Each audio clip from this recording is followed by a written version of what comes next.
And we're back! Welcome to No Direction Out of Character!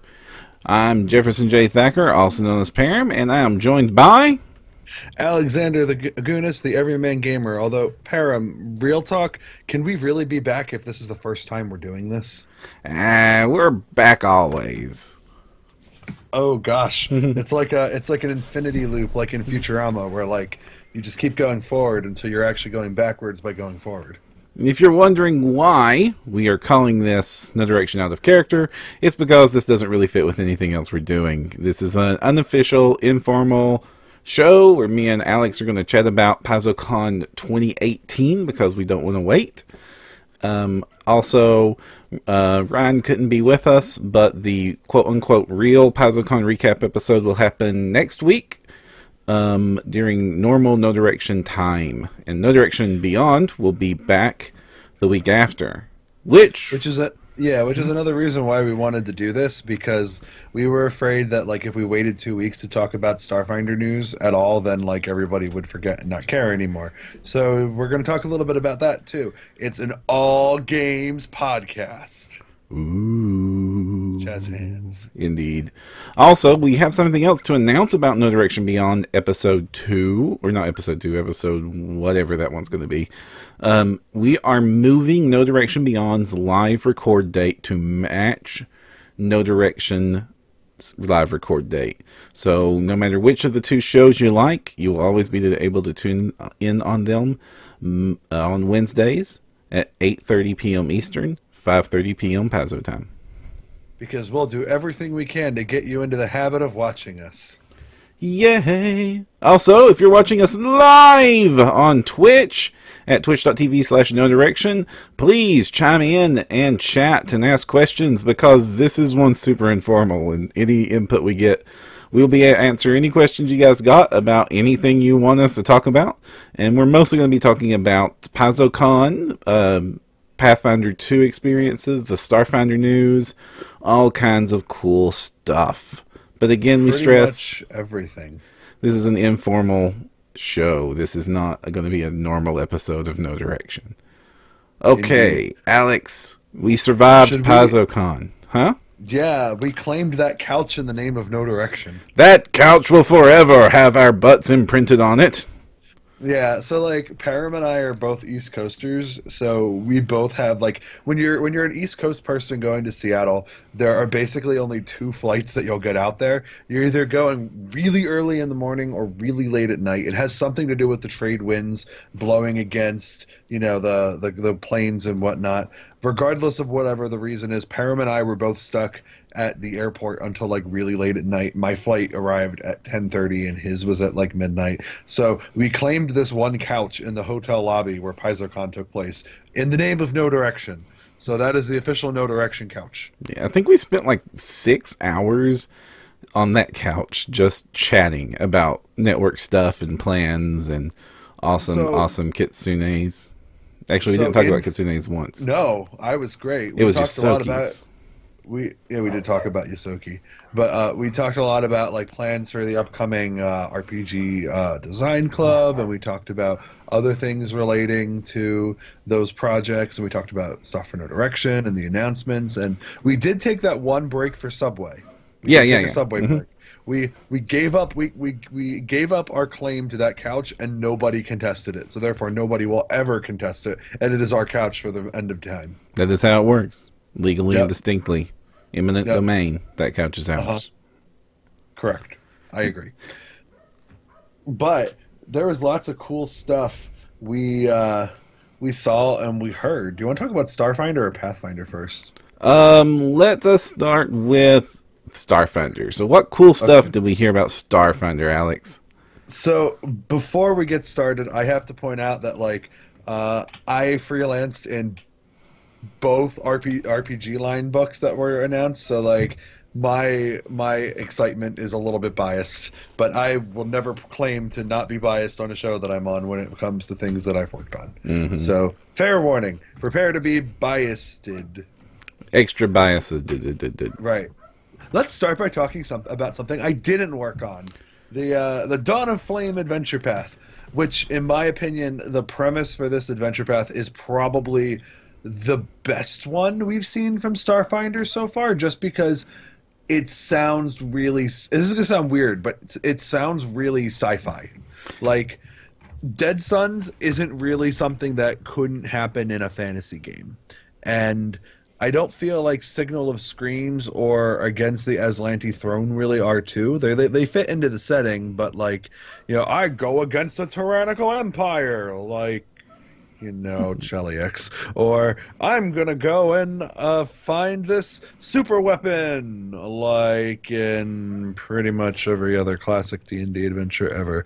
There's a virus that's... Oh, we've really done this before, haven't we? So, like, for me, the new Dawn of Flame adventure path is, like, really cool and different. And for those of you who don't know, it's an adventure path that basically stuff is happening to the sun, and you have to figure out a way to go into the sun. Yeah. And that is great. I love this. This is the greatest. And, like, I've expressed this opinion at PaizoCon, and people are like, well, Alex, there's a mage living on the sun according to distant worlds, don't you know? And I'm like, no, it doesn't matter. Because if level 1 players try to go to the sun, they're gonna have a bad time.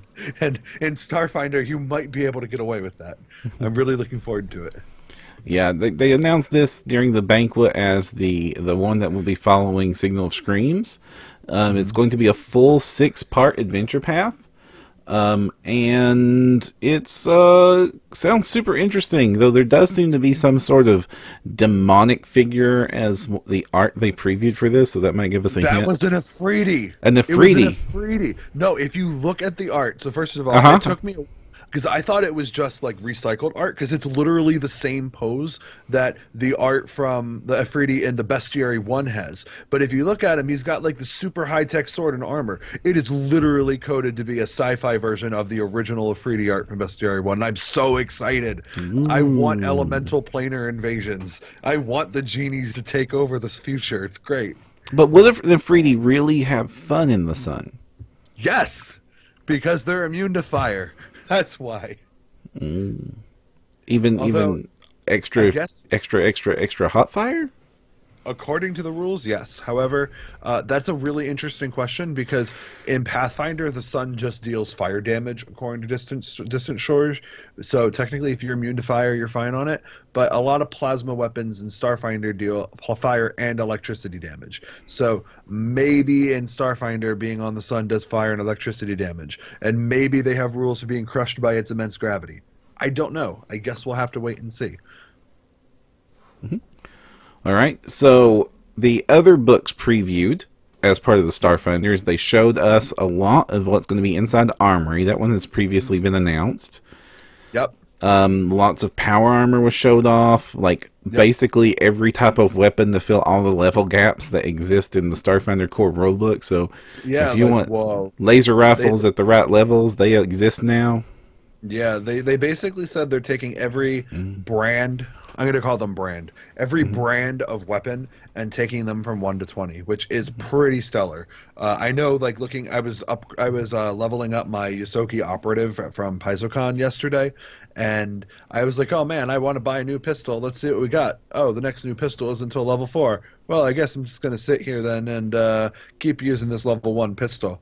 I feel like in a game that involves the item level so much, it's important to have items that are going up regularly, especially because that's sort of the feeling of the world that Starfinder is going for. So I feel like this book is going to be so helpful, and I'm not just saying that because I wrote cool stuff in it. I also saw that with the power armor specifically, they included stuff that wasn't just tech-based. There was like the magic-based Stag Lord's armor that lets you teleport. The greatest armor? Did you see the one that was like, this is for spellcasters. When you wear it, it's easier for you to beat spell resistance or something like that? Okay, well that's just great. Yeah, it was the one where the guy was like, ha, and the armor was wreathed in runes, and you're like, oh my god, I want to play a technomancer with that. Let me mance the tech out of that armor. And the other book they showed off a lot of was one that was kind of announced at PaizoCon, but accidentally announced on their website months ago. Alien Archive 2. Yeah, I got really excited because they previewed a monster that I wrote for that on the at the banquet. So like, it's the first time I had ever seen the artwork for it, and I was like, Oh, which one was that? I wrote the Squawkses. Okay, of course you wrote the Squawkses. So actually, they were assigned to me without like really any consideration, which is funny. Another thing that I wrote is something that I've written about in a previous product for Paizo that's not Kitsune related, but the person who did the work and like assigned it out didn't realize that I had literally like just finished writing about this like race right before his like literally 2 months before I got this assignment, and I was like, wow, you did your research, you knew that I just did this, and he was like, sure I did. So it was a happy coincidence. I'm sure people who really want to go digging through forums can figure out what it is based on what I say, but if you do, man, keep that prize to yourself for now. It'll be out soon enough. So besides the Squawkses, which are these weird alien squirrel fox rabbit things. Oh, they're great. Also, they made Squatch Pockets, which I didn't write, but that's amazing. That's great. They're not literally called Squatch Pockets, but I guess like they were described as being like little containers that you can bring your pet squawks around with you. But yeah, they're like squirrel fox hybrids, and they're adorable. Yeah, they're great. They had really cute pictures. They had like a normal red fox version and then like a little Finnick squirrel fox version. They also previewed the Osharu, which were the science space monks of technology. So that were also snail people. Oh, they weren't snails. They were just slugs. Slugs, there was no shell. There was no shell on that monster. They had like the llama. Did you see the llama? Yeah, the space llama. Great. There was like some weird like canine looking thing. I wouldn't be surprised if we got stats for that. There was a whole bunch of just really cool looking preview stuff. I imagine that really the canine thing might just be adlets because they're native to Triaxis. So when it was up there and they were naming them off, he called them like a lupone or something like that. I kind of hope they would be adlets, to be honest, because we know they are on Triaxis thanks to Reign of Winter. And I mean, Rob McCreary developed that adventure path, and now he's he's a creative lead for Starfinder.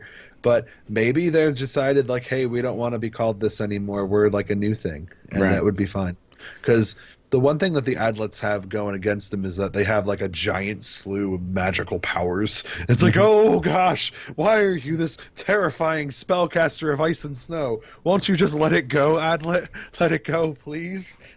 Oh no. They won't. They can't let it go anymore. Now the other one, I know they named it off here, but the ones that's on the preview that we've put up on the website and that you've probably seen elsewhere, and we're going to have a really high quality version of this preview that nobody else has put up because we're going to have pixel perfect slides integrated in that, and that'll go up soon. Yeah, Dan, the social media guy at Paizo, who is behind the scenes for a lot of our interviews with them, is pretty awesome for that. Yeah, he's hooked us up with some help in order to get that video up and perfect. So we're going to have the best footage for that video, and we're going to have that up in the next couple of days. It's going to be the best. Oh, so good.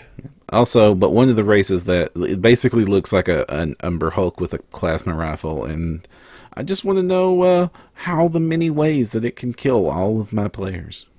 So, like, that monster that's on the front cover? Every time I see it, I think it's Yogg-Saron from World of Warcraft. Literally every time I'm like, oh my god, it's Plant Yogg-Saron. I want you, Plant Yogg-Saron. I know it's not Plant Yogg-Saron, but I kind of want it to be that. What was the... Plant Yogg-Saron would be bad because I don't want to die and lose all of reality? No, you have to go inside its brain and shoot its brain with your plasma rifle before you go insane. That fight was great. That is a staple of cinematic fight design. The other thing they announced was that Season 1 for Starfinder Society is not going to be done yet. I know they're making it longer. They're making A, and it's pretty cool. Yeah. I mean, I'm not up to date on Starfinder. I had kind of had to take a back seat because of my masters, but I played mostly Starfinder Society at Gen Con, and I got my Yosoki operative high enough to do Star Sugar Heart Love, and that was kind of my goal for the convention. So I'm hoping to see more of it, and I'm looking forward to seeing like what's going on. Mm-hmm. Now, Star Sugar Heart Love is definitely a venture I want to get into, but the only thing I got to play Starfinder related at the convention, besides sitting down with a delve was to do Jason Keeley's Skittershot game, which was as beautiful awesome. as yeah. Ah, yeah, it's so great. I'm so like. I've never seen it, so I don't know if it's true, but I was talking with Jason Keeley at the con, and he said that there's this really interesting article in the book that goes something along the lines of 10 things you really need to know about Skittermanders. Right. So I feel like if you're into role-playing that race, you're going to really like this book. From my conversation with him, it really sounds like the goal is to try to make sure people realize that Skittermanders, like, they aren't crazy zany space goblins because they already have space goblins. Right. That was a key objective he stressed while he was teaching us how to play Skittermanders. Yeah. So would you say that the presentation makes them feel different from space goblins? Absolutely. The 10 facts about Skittermanders were super helpful, and it was also good for goblins. So I'm glad they repeated that. And each of the Skittermanders had a good explanation of like how their particular Skittermanderness manifests, and they definitely all felt like they were part of the same core race, or species, but they were definitely different. Like most of the Skittermanders were rather hyper because they are a very energetic race, but one of the ones were just super curious, and that was the one I played. So it was supposed to be quieter and more contemplative than the other Skittermanders, but it just meant it got distracted by shinies very easily. Jason Keeley just signed into Twitch. Huzzah! And it was a fun adventure, and I don't know that we made him super happy because there was definitely lots of zaniness that happened. I don't want to spoil too much of the adventure, but some of the zaniest that happened was us building cloth effigies of the entire crew of one of the starships because we were told not to change anything. So therefore, when people were removed, we had to make sure that it was still the same. And that is not going to be common to all of them. That was just something that happened with our group in particular, a quest to make sure that everything was the same and as much the same as we could make it.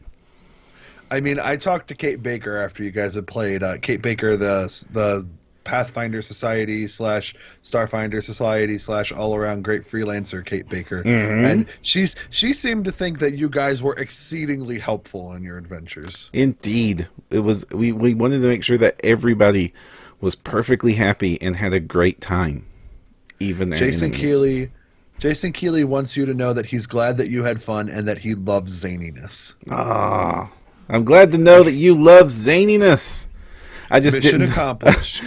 I very much tried to I tried to very much be an anti-goblin during the entirety of it, and it was a blast. It was very well written. What was going on made a lot of sense. It had lots of opportunities for the Skittermanders to show off exactly what they were, and I was really glad that we weren't playing first level characters. These were maybe second or third level characters, so they were a little bit more formidable than most of these free preview adventures you usually play through. Because I'm getting very tired of always playing first level characters in previews and demo games. And this let you explore a lot more. And, of course, you died a lot less because you had all those extra hit points. True story. The Real Masked Fair asks, Perram, how long did Skittershot take to play? We got through it in about 3 hours. And that included a whole lot of us distracting and going on tangents. delightful. The best kind of tangents. And then we were lucky enough that that Jason added a extra bit at the end for us, as we still had time left and we were not quite done having fun yet. Nice. Darren Kaltemeyer's in chat too. Man, we just have all the cool people in chat today. It's interesting because we have a lot of people who are talking about how they either really like Starfinder more than Pathfinder, or like they feel like they're interested more in Starfinder because some people feel like Pathfinder has an expiration date on it. I can understand that feeling. I mean, anytime the new edition is now announced, it's hard to not think about it coming and starting over from scratch and stuff. And I don't blame anybody for feeling like that, and I don't blame people for reconsidering what purchases they're going to make based on that. And Starfinder provides a great excuse to focus your energies elsewhere until the transition finishes. But at the same time, there are some fantastic products that are coming out for the last little bit of Pathfinder's lifespan. Like, and they announced, oh my gosh! So talking about that, we already knew that Rise of the Runelords was a thing, which is like the Return of the Runelords. Return of the Runelords, yeah. It's like the final part in the Runelords trilogy, so to speak, because you have Rise of the Runelords, then Shattered Star, then Return of the Runelords. And so, like, I was like, I've never played the other two. I'm not really super invested into this one. But then they said that it's the time travel AP. And I was like, oh! And that's all I'm going to say about that. Right. But time travel AP certainly got me interested to at least read it. I don't know if it's going to be one I play. But if we're talking about one that I want to play, can we please talk about Tyrant's Grasp? Okay. Also known as one of the 3 adventure paths that I feel are still going to make Pathfinder 1 worth playing. The other two being War of the Crown and Strange Ions. That's just my opinion. It's almost criminal that it's appropriate, but it's almost criminal that it's going to be the last one, because by everything that they described and all the hype surrounding it and all of the cards they're probably going to be willing to play, the Tyrant's Grasp has a lot of potential. And it's going to be the last hurrah for the official published APs for Pathfinder 1. It's like you're doing an adventure path that literally fights the big bad of the setting. And so, like, it makes me wonder, gosh, are they going to take this forward? Is like, I mean, obviously they've mentioned that the events of certain adventure paths are going to be made canon in Pathfinder 2 because they're advancing the storyline. It's one of the things they were talking about a little bit at PaizoCon this year. But man, oh man, can you imagine, like, if the lose condition of Tyrant's Grasp is Tar-Baphon gets out and plunges the Inner Sea into darkness and launches a war against Ustalav, and there's so much great stuff that could happen, win or lose, with this revelation that apparently the Whispering Tyrant is going to be active again. It's especially appropriate too because the Whispering Tyrant is the first piece of published product for what would become Pathfinder, and so him closing it out is also like just some sort of poetic. Yeah. I am really excited for it. I was thinking that maybe whatever they were going to do was going to try to explain why goblins have like a nicer tinge to it. Maybe that'll be... Oh, do you know what'd be really crazy? If Return of the Runelords is time travel, has the PCs messing with the timeline, and that causes a bunch of goblin tribes to not be so bad, and that's why goblins are playable. I don't know if that'd be super cool. I want there to not be any sort of reminiscence of the time of troubles that affected Forgotten Realms and stuff, but they're going to have to do something to explain goblins as a play race. Time travel screw-ups. Time travel screw-ups. I love a good time travel screw-up as long as it doesn't ruin a setting. And I don't think that saying like, oh man, you killed a mosquito in a bog and that mosquito was going to kill a goblin who would eventually come to, propagate for peace with the people of Sandpoint, and because that mosquito died, that goblin survived, and now there's nice goblins. For me, that would just be really outlandishly, like, what is it, butterfly effect? I think that would be really funny, but I have a weird sense of humor like that. Wow. What else? There's a lot of crazy stuff. I mean, they announced the Druid, which if for Pathfinder playtest. Right, they did show it off during the banquet. Not only did they show it off, they basically showed off all of the Druid all at once. They screenshots of like the actual class page and several pages throughout the class and spell pages and basically everything you need to know about a Druid. Mm-hmm. I feel like it's less that they showed off the Druid and more that they just showed off the life and times of Leany. Because, like, man, oh man, they were like, let's look at every little aspect of how you would build Leany. And so, like, we saw spreads from the Ancestries pages, we saw spreads from the backgrounds pages, we saw a lot of different, and heard about a lot of different Druid options, which, to me, makes it very clear that Druid is going to be a much more dynamic class than it is in Pathfinder, which is great. It is arguably one of the least dynamic classes in the game, so to see major choices in the Druid class is really promising.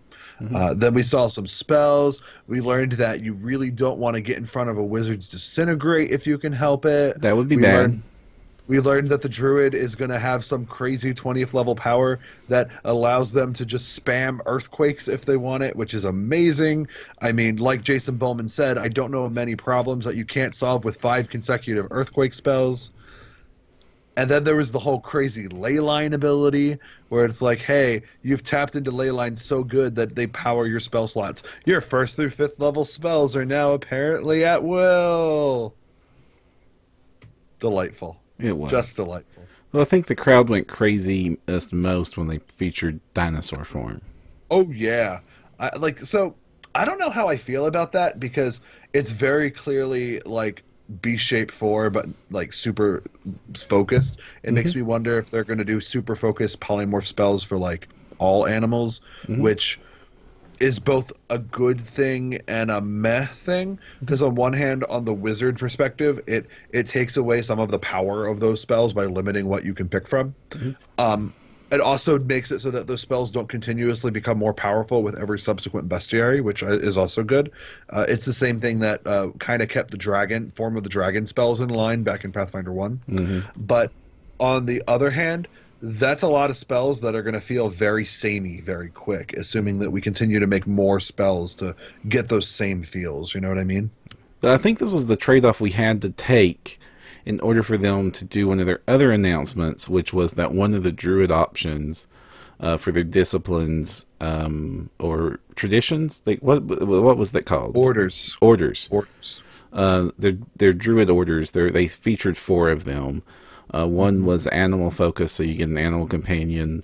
One was plant focused. One was called Storm, which was elemental focused, and the final one was shapeshifting, meant that druids could start shapeshifting right at level 1. And the problem with giving you shapeshift early in druid was because the polymorph spell was so versatile and powerful, it was basically like giving druids like Tinser's transformation, the fly spell, and a billion buffs all wrapped up in one spell.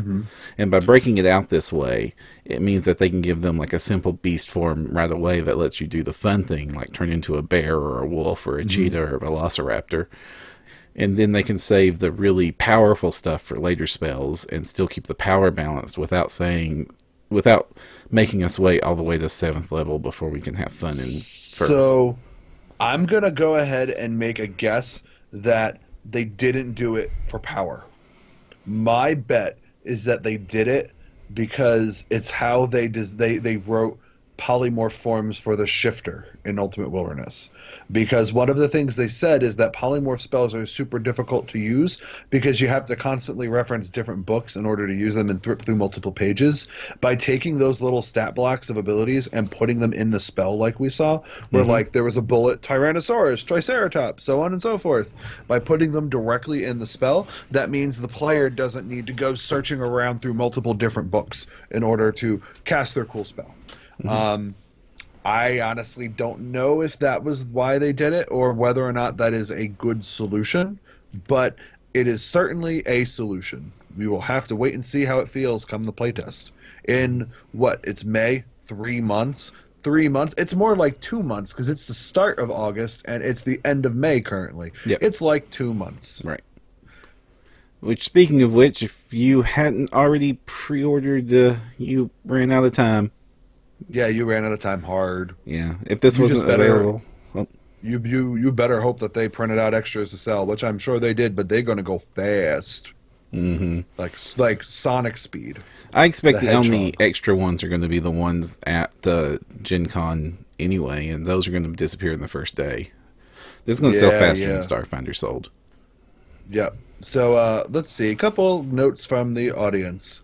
Let's see. We have a lot of people talking about first edition, which is pretty cool. A lot of people want the playtest stuff. Lots of comments about how cool dinosaur shapeshifting is. I agree.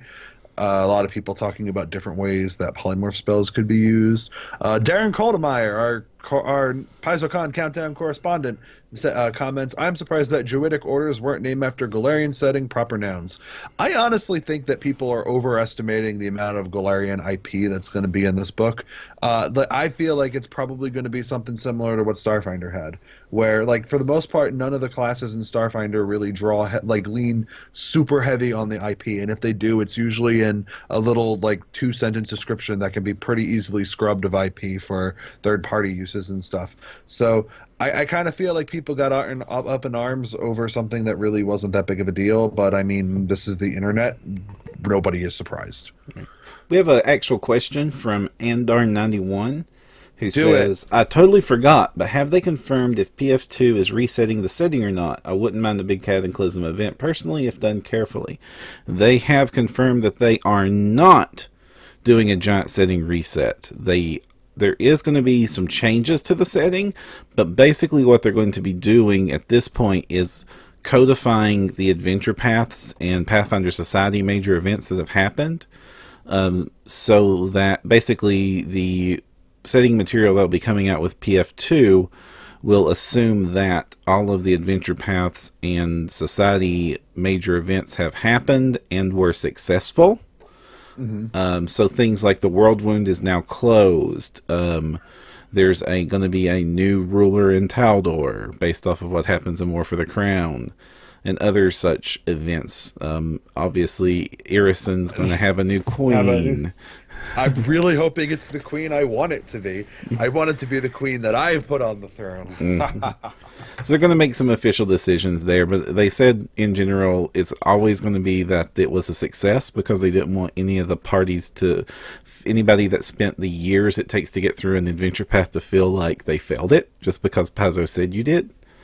And they needed to take advantage of this time period to just sort of update things and add some new material to the setting. I agree. Justin Franklin, I think his first name is Justin, I could be wrong. Jay Franklin 3000 comments, oh man, there's a forlorn elf background. I guess that's in response to me saying that, like, the mechanics usually don't have a whole lot of Galarian IP. I don't know. I think emo elves, because all their human friends are dying, isn't super unique to Galarian. But there is going to be that's just me. bleachling gnomes. That is more unique. Yeah, I agree. We'll see. I think that, I mean, like, if we're talking about backgrounds and, like, race feats being the extent of Galarian's presence in the rules crunch for the initial book, I think that's pretty reasonable and okay. And even if it's a little bit beyond that, I don't think it's a huge deal. But that's just me. Darren Colomiter notes that the PaizoCon has iconics now. They're cool kids who hang out with the golem and do cool kid stuff. I enjoyed them too. One is Koran and the other one is Eka, or no, I probably got that second name wrong. Yeah. Let's put them in products and give them backstories, because we could use more Galarian could use more rising heroes, because man, oh man, there's going to be a lot of bad stuff happening. The Whispering Tyrant is coming back, guys. We need more heroes. It's also interesting that they chose what kid else adventurers. Maybe? I don't know. I think that my personal opinion is that they could definitely do more, so I didn't really think too hard about it. I was like, cool, the thing I wanted. I'm going to go now. Kiku. Kiku is the name of... Thank you, Justin P. Slutter. Yes. You are not the Queen of Irison, Jadwiga. Actually, you might. You have Jadwiga in your name. Yeah. So, gosh, they announced more cool stuff for Pathfinder coming out. We had Planar Adventures, which we've done a whole bunch of podcasts and interviewing people on. Yeah. The coolest And thing that we did get to see the cover, which has a weird freaking that is not a weird freaking daemon. That is an Astra daemon. Thank you. yeah, but specifically it basically it looks like the horrific super demigorgon out of Stranger Things season 2, and it freaks me out. I mean, so that monster is from like Bestiary 2. It's one of the original daemons, but you're right, and it's great, and I love it. Oh, it's so good. I'm so excited for that. I mean, obviously, we'll see how much rules crunch is in it and how helpful it's going to be, considering, you know, there's a big red button coming up close to us, but there's that. Wow, we're getting the big Sandpoint book that James Jacobs always wanted, aren't we? Yep, 96 pages of nothing but Sandpoint. Yeah, I was like, wow, I bet this was James Jacobs' James Jacobs' book for project for the past 3 months, or maybe 6, or maybe an eternity. I don't know. He knows a lot about Sandpoint. It probably took a lot of time to put that down. I've never done any adventures in Sandpoint. Like, I've never played any of the the adventure paths that start there, of like the 4 of them, and I've never done it's actually never been in Pathfinder Society, which is funny. But yeah, so I've never played an adventure there, so I'm like, oh hey, it's that thing James Jacobs likes. I'm sure he probably says the same thing when he sees a kitsune. Oh hey, it's the thing Alex Agunas likes. Who's Alex Agunas again? Now, this is before we go on to the next topic, we could really use some questions from the audience for this special out of character episode. So please, if you got anything you want to know about that we can talk about, go ahead and pop it out there. We would really appreciate it. We can't talk about anything. Nope. But I'm going to get a chance to talk a lot more about this during the official PaizoCon recap episode. But Alex, what did you think now that you got to play some Pathfinder 2 playtest? So they had delves active for pretty much the entire con. They're cool 20-minute adventures where you get to hang out, look at a couple character sheets, and do some adventures. And so the first thing I think about Pathfinder 2e is that it's very successful in that when I walked away from the delve, I didn't think to myself, oh, hey, I just finished a game of Pathfinder 2e. Like, I sat there and I was like, this feels like Pathfinder. This doesn't feel like specifically a specific edition. It's kind of like how if you're a Warhammer fantasy player, you could play 6th edition and 7th edition and 9th edition, and you could be like, these all feel like Warhammer. The rules are different, and I had to learn some new things, but this still feels like the game I know. And Pathfinder 2e or Pathfinder playtest really does feel like Pathfinder, which was really cool. I didn't really get to see a whole lot of the Goblin Alchemist, who was one of the pre-gens. Fumbus is among us. It's pretty great. And but that's only because the player who was playing him was like, he treated him like this porcelain goblin that needed to be protected at all time. He was the goblin waifu. And oh no! Therefore, goblin waifu hid in the bushes and occasionally threw bombs, but was always hiding in the bushes. So aside from chucking a few grenades at people, like he was there, I guess. I think that of everybody in my playtest group, Valoros and Kira stole the show. Valoros has this sick ability in the playtest called Sudden Charge, where he can take 2 of his 3 actions and move twice and attack once. So he basically spends 2 actions to get 3 actions worth of stuff out of them. And watching Valoros just zip around the battlefield and smack someone in the face with his sword was amazing. If you sit at a table with a rogue, dear God, no one will save you. You are just going to die. They do so much damage when they crit. It's not even funny. Sneak attack dice actually double from when you crit in Pathfinder 2e. And Mauriciel's rapier has a special ability called Deadly, where when she crits, she does an extra d8 of damage. So it's like, well, you know, my rapier does d6s, so that's 2d6. I'm sneak attacking for 1d6, so that doubles to 2d6. I've got 4d6 now. And my rapier adds an extra d8. So I'm rolling 4d6 plus d8 plus like my strength bonus, which I think she's got like a +1, so it's like an extra 2. And yeah, she rolled a 30, and that was a really dead zombie. It didn't matter that it was not weak to her rapier. The rapier was like, "This is your life now. I've just pierced your brain." Mm-hmm. Yeah, when I first heard that sneak attack dice crit, it blew my brain, much like that zombies after you crit it. And Justin P. Slutter in chat said that he played him, meaning the goblin, crit with an acid on the boss and died, but killed the boss 2 rounds later thanks to the acid. Oh, that's right. The goblin hit the dude with persistent damage. That is nasty. Persistent damage is like kind of like the generic word for things like burning and bleed in Pathfinder 2e. And if you get it, you need to take some time to get that off, or you're just dead.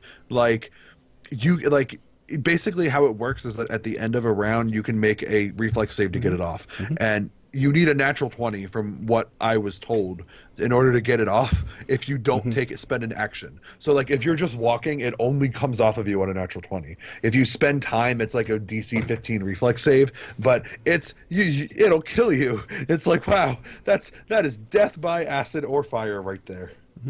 Yeah, I actually got to see that because Justin Slutter was actually in mine and Ryan's Delve game when at the last day of the con when we sat down to play it together, and it was just fun after he got completely crit by the boss, turned into a goblin-shaped stain on the grass, and it was still spending his rounds, rolling persistent damage, and just owning that boss for the rest of the Delve encounter.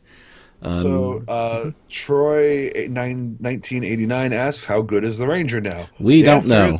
We don't know. Now, only the 6 pre-gens that have been featured in blogs were available at the playtest. Also, it's worth noting that information about those characters was extremely tight. Paizo was not fooling around. There was someone, I think it was Chemlock on the boards, who like back during Starfinder, he like took the book and like started taking a whole bunch of pictures of it, and like among that and other incidents, Starfinder like kind of got I remember there were like things on different websites that were like, hey, look at all these pictures, let's judge the game before it comes out. And it's very clear that Paizo is trying to make sure that information about this edition is very, very, very tightly monitored. So we did not see any classes or any rules that were not already previewed on their blog. Right, and it wouldn't have helped taking pictures of these characters sheets much anyway, because we informed immediately that, hey, we kind of goofed up copying these characters down when we were putting the printout, so they were just covered in typos. Like, everybody had the same perception check, even though they didn't have the same protection, so there was a lot of like scratching it out and writing it on the sheet in marker to get the right numbers in place. So don't, if any pictures did leak out, don't trust them for any info, because through the thing, it was like, yeah, that says that, but that was a goof. It really means this. Like, that was a constant thing throughout the playtest. So let me tell you, I played Sela, the Paladin, and I really like the feel of the Paladin. It's actually pretty great. One of the things that happened was, because you're making skill checks for initiative instead of like an initiative check, we walked up to this group of what looked like huddled soldiers, and as Sela, I was like, good guardsmen, please help us in our quest to find the killer of these poor priests or whatever. And so, like, because I was trying to use diplomacy to talk to them and they decided to attack us anyway, I got to roll diplomacy for my initiative check. It was like, like, I don't know if anybody else had that experience, but I was like, Sela is an upstanding, lawful person. She's going to try to diplomacy the guards. And so I rolled diplomacy for my initiative, and it was amazing. I've never realized how great it was to be have your sense of reaction based on your charisma. It's pretty fun. She has this really sweet ability called Retributive Strike, where if you try to beat up her friends, she smacks you with the sword, and then you take penalties to hit anybody but her. So it's kind of like a taunting mechanic from Warcraft, and it's pretty sweet. You're like, oh man, you don't pay attention to them, you're gonna hurt me first. She gets lay on hands at first level, but it is a D4, and she has a... What was that? D4 plus 4. No, it's just D4. It's just D4 at first level. And then she can take a feat, and it bumps up to D6 plus 1. Did someone cheat in your delve, Perram? No. I think someone might have cheated in your delve. Regardless, the feat bumps the dice up by 1. And it also causes so that when you touch somebody, it's like, hey, you get a +1 bonus to your armor class, friend. Or if you wreck the undead like I did, haha, your AC is down by 1. And the round that I did that was the round that our Mauricio crit and absolutely trashed that monster. So it was really cool. Taking penalties to your armor class will kill you in Pathfinder 2e because the critting is just based on how much you beat the opponent by. So those penalties are increasing your chance to crit just as much as any attack bonuses.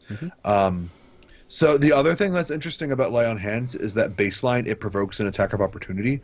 It requires somatic casting, and somatic casting has this thing called the Manipulate trait, which means you have to use your hands to do something. And the feat that I think it's called Hospital Tier Knight, doing it causes your Lay on Hands to no longer provoke. So I feel like one of the big takeaways I got is that we're seeing the core components of what makes each of these classes feel like those classes be sooner available at low levels. And they're usually less powerful than what we usually saw in Pathfinder 2e, but there are feats to buy it back if you want to invest in it. And so Sela has awesome Lay on Hands at first level. Yep. I got to play Sela for one of the rounds, and the shielding mechanic became super important because of Retribution Strike and just general trying to be a protective shell of metal. When I finally got the boss on me, being able to raise that shield up and use it just literally saved me from just joining the goblin as a paste-shaped stain on the ground. So maybe it was like an issue with the math like you were talking about, but one thing that struck me as really weird is like a lot of the preview blogs have been painting the paladin as like the defense class, and Sela's armor class is actually lower than Valoros's in the playtest. Yeah, by 1. I mean, yeah, but like still, that's noticeable.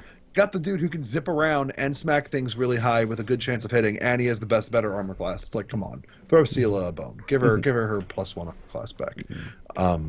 But overall, I really enjoyed the playtest. I thought it was fun. I'm looking forward to actually running the playtest events and potentially playing in them. I still got to talk to my team what we're going to do and make sure that team is still going to want to do it. But I'm hoping, and I'm really excited after seeing it and hearing about it at PaizoCon. Yeah.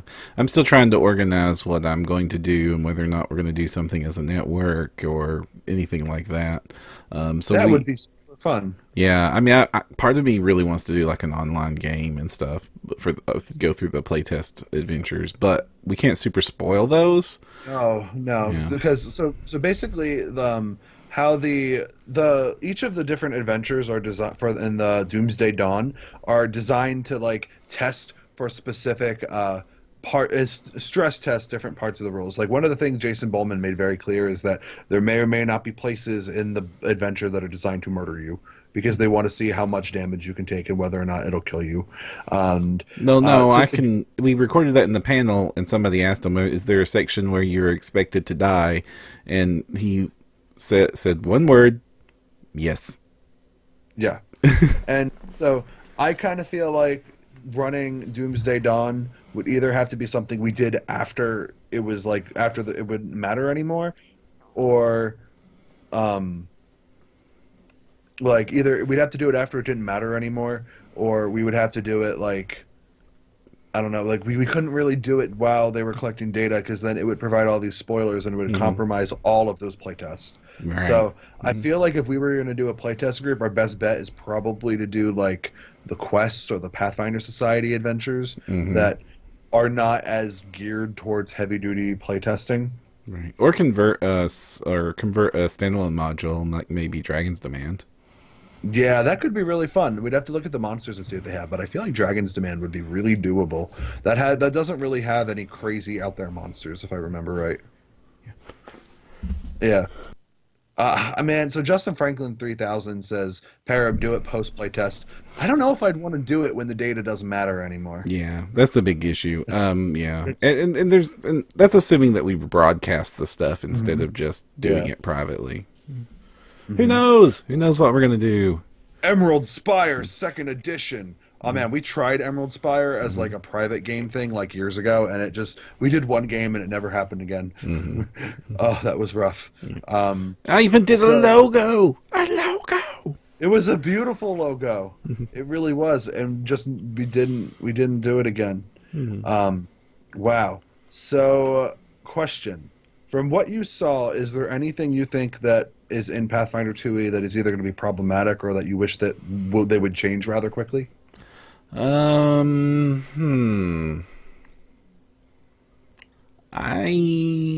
don't. I haven't seen enough to really think of anything like that. Yeah. You have something. I have one. Yes, you do. So when they were doing the flip through of the different chapters, they put on the gnome race, and I sat in the front right next to Owen Casey Stevens for the banquet, and that was super fun. You're a great host, Owen. But I sat right next to Owen Casey Stevens, and I got a good look at the gnome page, and Paizo. The race thing is cool, but it's all right. So I got to backtrack a little bit in order to explain my thinking.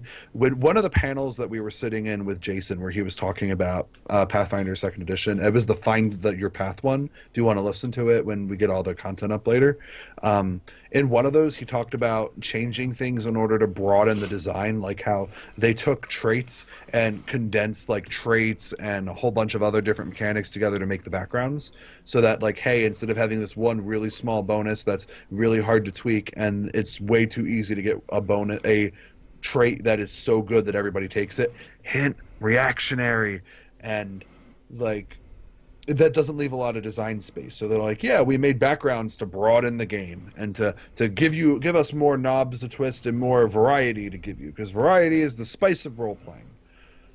And to me, ancestries don't do that.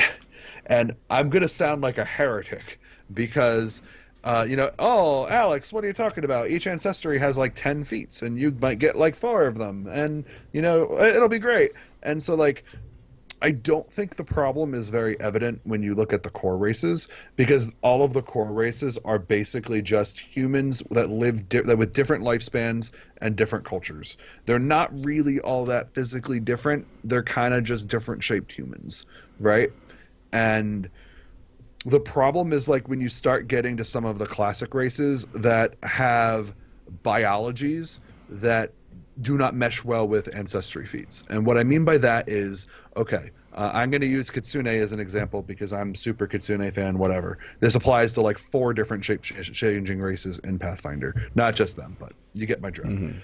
If you're a Kitsune, under the current system, the only thing that you would get is your ability boost, your speed, your cool little descriptors of like, hey, I'm a Kitsune, I'm a shape changer, cool. And you would get low light vision. That's basically all the gnome gets. They get the ability boost, the speed, the low light vision. And the size category, of course, but I wasn't counting that. And so like that means that as a Kitsune, you would have to pick shape changing as an ancestry feat. And that means that there are Kitsune who don't have shape changing because they wouldn't have to pick it at first level. And there are other races that kind of fall into a similar problem. Like, oh man, I'm a Nagaji. I have these really hard scales. Too bad they don't matter unless I take having the hard scales ancestry feat. Oh man, I'm a Wei-Yang. I have this cool shadowy ability. Oh, too bad it doesn't matter unless I take the cool shadowy ability feat.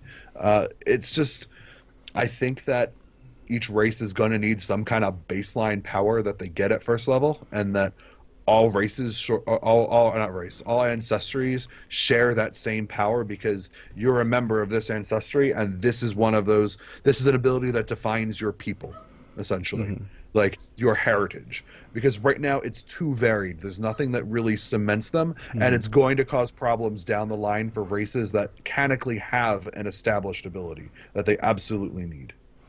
Now, if I agree with you, if that turns out to be the final case when they do release a lot of races, like I can think of like what are Wei-Yangs without their shadowy abilities? Like, it's super core to their race. But to be fair, the only race we've seen The only ancestry we've seen in any detail is gnome. We Right. don't, and So, we don't know what post core is going to be like. right, but they can't go and give new races a baseline ability and an ancestry feat. And to go back and say this race has to take this feat at first level feels wrong. Because that is automatically removing versatility that other races have. And as we know in Pathfinder, if you have a choice between something that is locked in that you don't get to pick and something that's versatile, the versatile option is always stronger. Like 9 times, there are some very small exceptions, but generally getting to customize and pick exactly the perfect thing that synergizes with your build is better, and that is what will happen. Like that's just the nature of how these sort of games play. So I feel like the game needs to give you something baseline to say this is what the ancestry is all about. If you still get an ancestry feat on top of that, cool. If you don't, and that means you don't get your first ancestry feat till level 3, that's life. Based on the fact that they have heritages, I imagine you would get this one ability plus a feat, but I don't know. However, I think that long term, this idea of I don't get any race powers or don't get any ancestry powers that are just core to my being this species is a problem. Well, we'll have to see how it goes. Like, I agree with you that for certain races it has to be adjusted. It can't just be a choice all the time. No. But I'm just hoping that the playtest, that by the time that becomes an issue, they've figured out a solution for that. Right. So I plan on making sure that that is noted in my feedback. We'll see if it works. Indeed.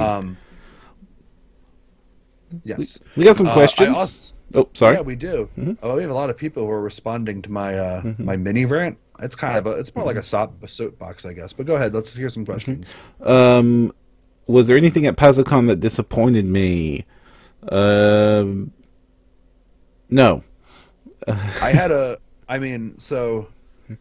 I wasn't crazy about the Pathfinder Society special, not because that special was bad.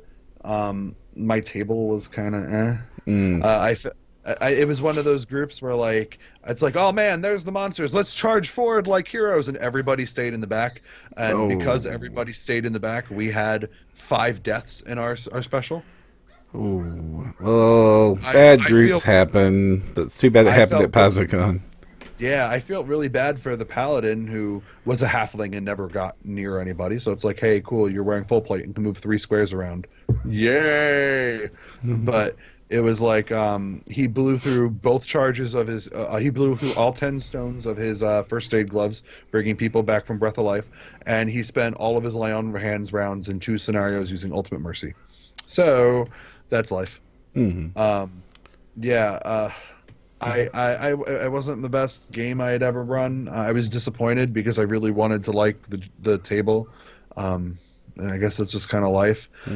Also, the special they ran this year is called 8-99 Solstice Scar, and it's a story told in 4 acts. And the idea is that each act comes out in a different quarter, so that there is a multi-tier special that you can run at conventions year-round instead of just, there are 2 at one at PaizoCon, one at Gen Con, and then there's no more for the rest of the year, and then nobody has anything new to play, and nobody wants to do multi-tier specials at these and other conventions. That's the idea. And so part 1 has sections 1, 2, and 3 in it. So like each section is a part of the adventure, and they're different locations with different objectives. And then so part B has 1, 3, 4. So it introduces 4, and you redo 1 and 3. And then C has C has 3, 4, 5. So it uses the final fight of the first one, the final fight of the second one, and adds a new final area.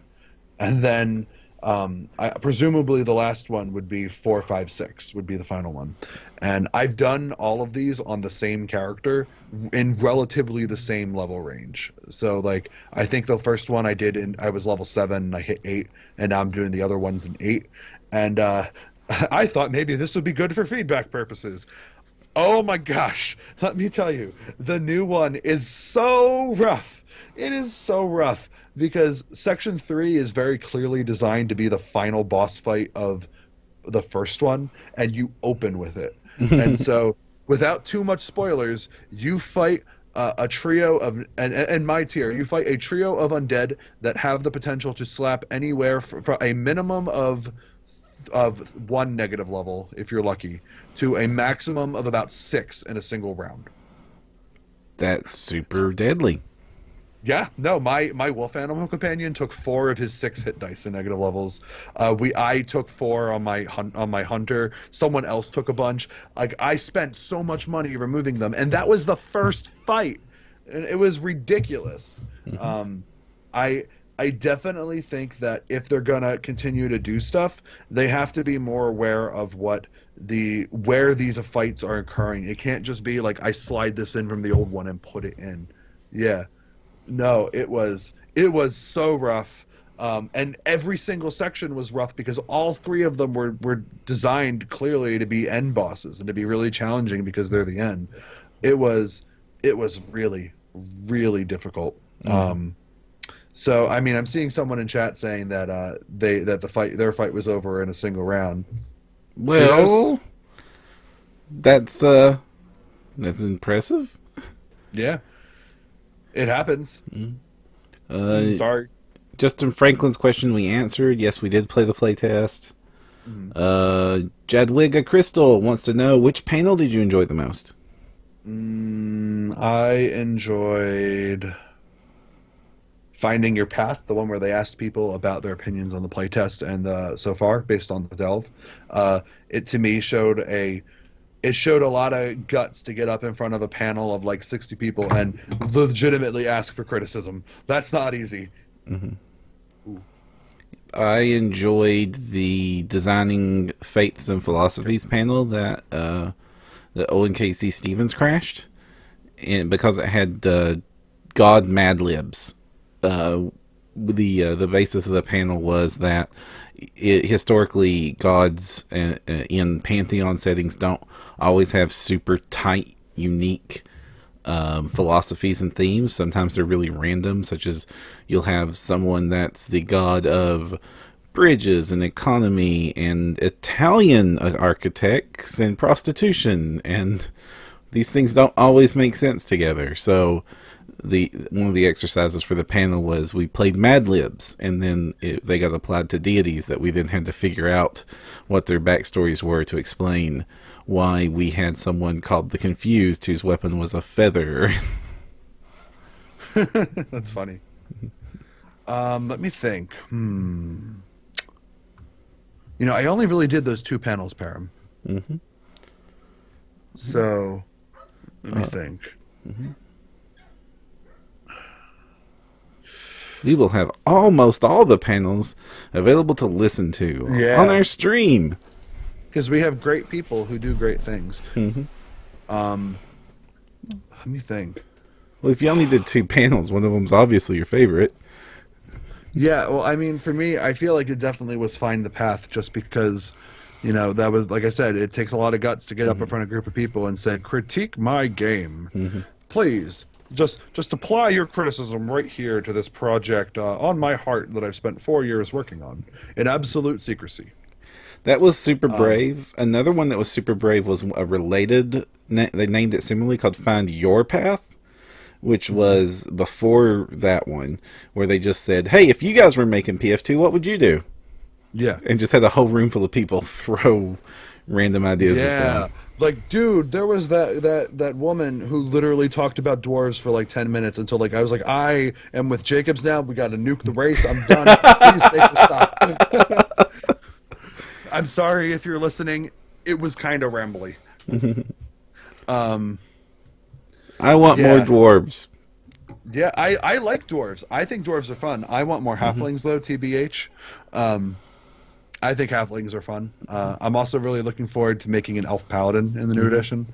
It's going to be good. Will KD team be broadcasting their playtest? We don't know what we're doing with our playtest yet. What do you guys want us to do? Would you guys want us to do a live playtest? Let us know. Yeah, post your comments in the comment section of the No Direction site, or on YouTube, or on Twitch, or someplace that Perram can see them. Yeah. Because if you want it, we can be persuaded. We Yes. can definitely be persuaded. We should make Ryan run them all. That'd be really funny. Did you do the trivia contest after the banquet, and how did your team do?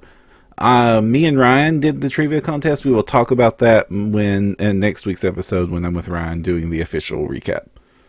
I went upstairs and played Cards Against Humanity with Paizo staffers. I can't tell you the details of that game because it is not age appropriate for this particular podcast. Pretty much nothing that involves the words Cards Against Humanity is appropriate for this podcast. Ondar91 asks, any wizard impressions at this point? I only ask because Yes. Wizards is my favorite. Yeah. What were your are Wizards favorite. impressions? Huh? Man, oh man, those magic mass missiles were full of magic pain. Yes, they were. Magic Missiles is super painful and looks like it will level up to be extra painful. I did get to play for like 20 minutes of the first part of a demo. I did get to play Ezran, and it actually plays a lot like there's a lot of stuff that didn't change. Wizard feels like it's one of the classes that stayed the most the same. Except for the obvious magic missiles being more like the Starfinder magic missiles, which is also full of pain. It's the spell that convinced me that the damage Technomancer is absolutely possible in Starfinder. Oh man, did you see the thing where like you can spend 3 actions to do like whirlwind missiles? Oh my goodness. Whirlwind missiles. You just you jump up in the air, anime style, point your finger out in a gun, and just spin around. And the missiles fly everywhere, and they peg people right in their heads, and they're like, ah. And magic That never missiles happened. still never miss. No attack never rolls for miss. magic missiles. Yeah, they're nope. Poor magic missiles, they're just gone. I know Acid Splash actually splashed acid, not just on the target, and I didn't know that, Yeah. and accidentally tagged my rogue. Oops, Yeah, guys, instead of- sorry. Instead of splashing like a cup, you're like taking a big old gallon bucket and drenching that nearby rogue. Poor guy. And on crit, Poor it guy. does persistent. And Meta Magic Feat was super weird. Yeah, that's where you add extra actions to do cool stuff, right? Yeah, and so instead of Meta Magic making the spell go up in level, you take extra actions to cast it. Most magic in the game uses 2 actions. Some use 1, like the shield spell and others. But Magic Missile, not Magic Missile, but the Meta Magic Feats just add an extra action to the end. So you can totally use those a lot more than you would in Pathfinder. Paramer asks, what surprised you most about the playtest? Valoros, watching him run. Oh no, actually no, not Valoros. Okay, I remembered something important. Okay, so one of the big things you fight a lot in the Delve was zombies versus skeletons, and they're there for a very real reason. They're there so you can, from a design perspective, feel the difference between weaknesses and damage reduction. Because the skeletons have damage reduction that's only overcome by bludgeoning, and the zombies have a weakness to slashing. And let me tell you, they are not exactly the same mechanically, first off. The reason is that in Pathfinder 1, if you're a monster that has damage reduction, if you're a zombie that has damage reduction that's overcome by slashing, that means you do your normal damage to the target with slashing weapons, and all other weapons do reduced damage. With the weakness mechanic, that means you're like piercing and you're bludgeoning do their normal full damage to a zombie, which honestly makes sense. You know, if you take a shovel and hit the zombie in the head, World War Z taught me that it will kill it eventually. But when you slash at it with a slashing weapon, the GM is like, that doesn't do 8 damage. It does 13 damage, and it feels so satisfying. Like you told the GM one thing, and they just gave you like it's like when you win the slot machine, and like you're expecting to get like 4 coins back, and like 9 come out, and you're like, oh, grabby fingers. It feels really good. So anybody who's like, oh, these things are the same thing, why are you changing it? It feels much better. It feels so much better. So much better. Yes, it totally did feel different, and it was extra. But the zombies had tons of hit points, like a scary amount of hit points, So So you just taking gotta keep advantage of cutting. that slashing weakness was important. But then when the rogue crit killed one, like I guess happened in both our games, Yeah. it was Oh great. no, that zombie. You Hmm. know, it didn't matter that it was weak to slashing. It turns out you are weak to having a rapier adequately shoved into your brain. Hmm. We have someone named FL Fontes. Are we allowed to post the summoners related to the playtest, or are they bound by NDAs? We are totally allowed to place anything that is the designers talking to us about the playtest. So, like the Find Your Path Hmm. panel and the How to Playtest panel will both be on the site. Hmm. We are not allowed to record the delve, I think, because I know they didn't allow Yeah, photography. the delves themselves are not recorded, but Yeah. those weren't panels. All of the panels that we're going to release all the panels at PaizoCon except for a couple that we missed due to technical reasons. Though still, we got more this year, a bigger percentage this year than we did last year, with the exception of course, panels that other podcasts put on because they will be doing that. So, Well, yeah. wow. So you actually know what surprised me? I don't know why it surprised me, but I was surprised at how great Dan had Twitch streaming covered this year. Yeah, it was super cool to see that it was happening. Like, they had live streams of most of the big playtest news, and then a live stream of the banquet itself. Indeed. Wow. So we've been talking for about an hour now. Do you have any other thoughts? Oh gosh. Lucas asked, was there Pathfinder Society, Starfinder Society news? There was. Oh my gosh, there was news. We should end with this news, Perram. Okay, go ahead. Okay, so first off, they showed off the Pathfinder Society Season 10 symbol, and it's the Ruby Phoenix tournament logo with a Decemvirate helmet that looks like it's been smashed down right in the middle, and it's Season of the 10, because it's Season 10, and it's perfect! Oh, I'm so excited. Also, the implication that some Decemvirate member got their head smashed in is great. We haven't really seen anything done with the Decemvirate since... well, it might be a minor spoiler, but not since Eyes of the Ten. So to see that storyline end out Pathfinder 1's reign of Pathfinder Society is super cool. And it's got me really excited to see how the Ruby Phoenix tournament plays into this, considering that the name of the very first scenario of Season 10 is called the Haljin Cataclysm. What wonders could await us in this cataclysm of Haljin proportions? Right. I am so excited. And I don't know where they're going with this, but I'm personally hoping that Season 10 will see the entirety of the Decemvirate dead. I want them all dead, every single one of them. Oh, They do nothing good. Our entire society runs perfectly fine without them. Let them go. there's a better retirement plan than deceased. No, they'll get to go hang out with Nethys. I can't see them being anything but neutral. Maybe neutral evil. You don't think there's just a group, varying of alignments that Nope. all disagree with each other? That is literally impossible. I can't tell you why, because it's Okay, a spoiler. super spoilery, Oh. so no, I guess not. So yes, and then for Starfinder Society, we learned that the upcoming season is basically a splinter season. It's Season 1A, right? Is what they're Yeah, calling they're it. calling it Season 1A. And basically, we are going to the Scoured Stars region where the first Pathfinder expedition failed.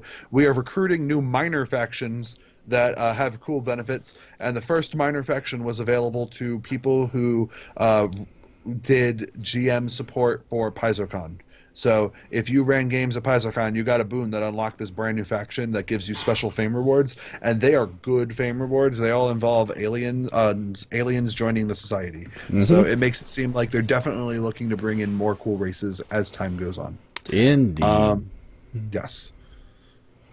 Man, I am really excited for this new season of Pathfinder Society.